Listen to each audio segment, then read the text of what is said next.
Alright, good evening class. Of course my name is David Kerr, and I'm going to do this, I like this video blog thing, so we're going to try to keep this going. So on week 7 today it talks about technology and where that leaves us, what that's done for us. So reflect on your own personal use of technology in day-to-day living, and how do you balance the natural demands that technology places on you and the benefits they provide. So I mean, this is going to be kind of a combination. I'm going to answer all three questions kind of at the same time. The number one thing I think is probably the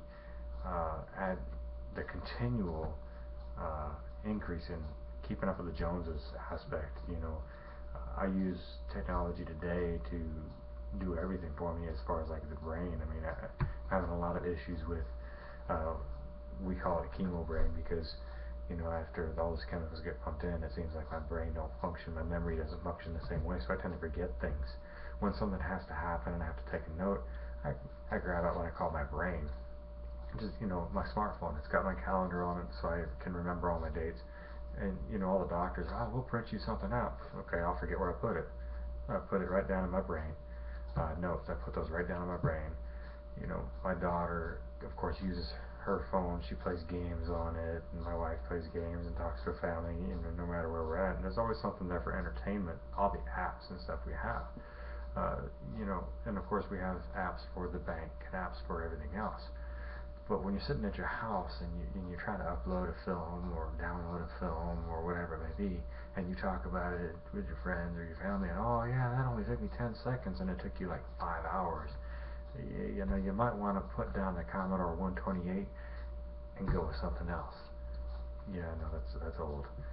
You have to forgive me on that one. Anyways, but then you still see some people that walk around and they're like, yeah, hey, got the flip phone.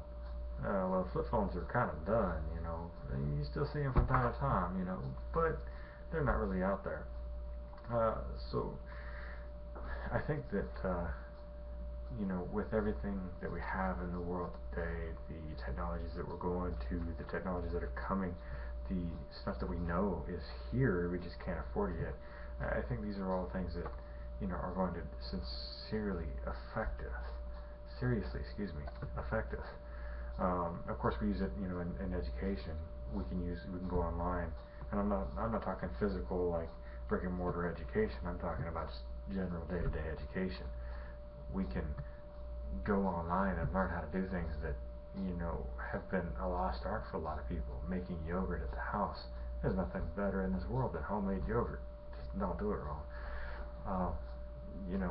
Homemade cakes. Oh my God, they taste so much better than the box cakes. If you haven't ever tried them, look, the recipes are out there.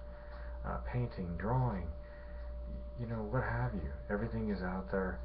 You got YouTube, and if it's not, then you make the video. So it's a world of constant education. You want to learn how to plant something? It's there. People talk about, hey, these are lost arts. They're not lost arts. You just got to go and find them.